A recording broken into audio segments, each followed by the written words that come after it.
let's talk about overthinking. For so many of us, it's this thing we're supposed to fix, right? Like it's some kind of flaw in our wiring. But what if we've been looking at it all wrong? What if that endless loop in your head is actually a hidden strength, a kind of superpower you just haven't learned how to control yet? Ugh, you know the feeling.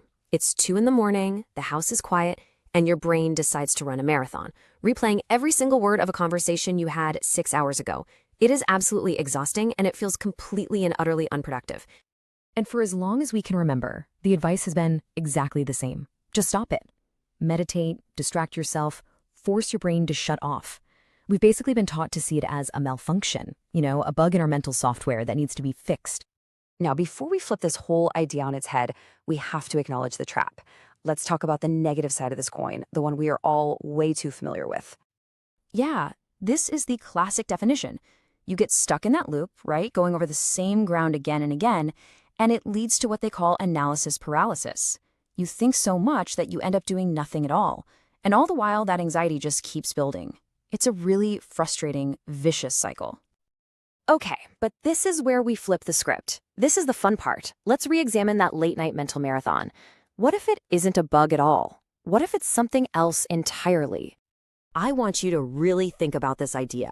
What if it's not a bug, but a powerful processing feature?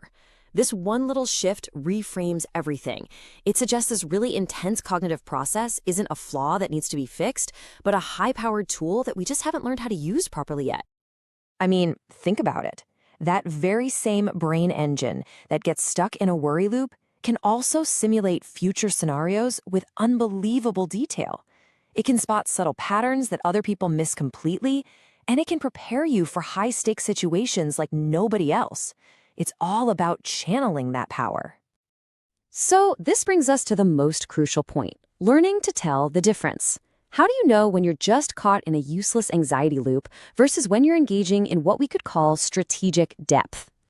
This is the key question, seriously, because once you can tell the difference between a worry loop and a strategic mind at work, you're back in control. You learn when to gently redirect your thoughts, and you learn when to let your powerful processor do its thing. And believe me, the distinction is like night and day.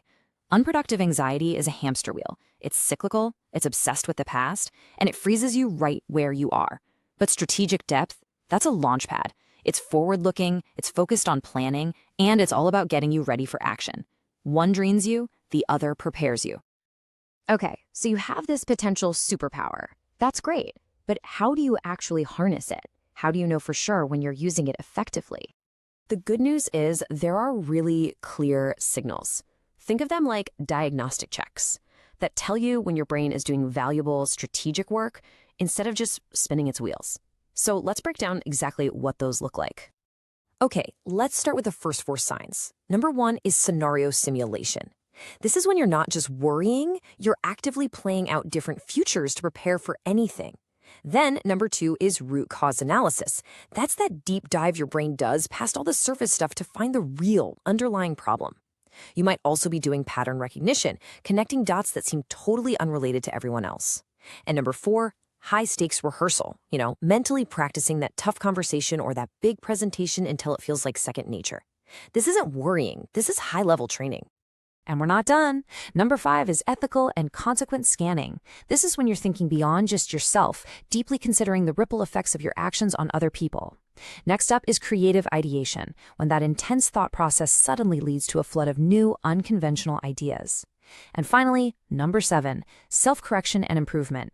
That's that vital, honest internal review that helps you learn from your mistakes and actually get better. Each one of these is a productive use of that powerful mind of yours. So that's it. 7 powerful, productive ways of thinking that are so often mislabeled as just overthinking. What feels like a burden is actually a toolkit for some seriously high-level problem solving. So how do you start making the shift? Well, it can be as simple as changing the words you use. Instead of telling yourself, I'm worrying, try, I'm scenario planning. Instead of getting stuck looking backwards, just ask yourself, okay, what's the next productive step? Learn to feel the difference between the forward momentum of analysis and the stagnant, stuck feeling of just ruminating. So the next time you're deep in thought late at night, don't just fight it. Recognize it. That could be your superpower just warming up. The only question left is, What complex problem are you going to solve with it next?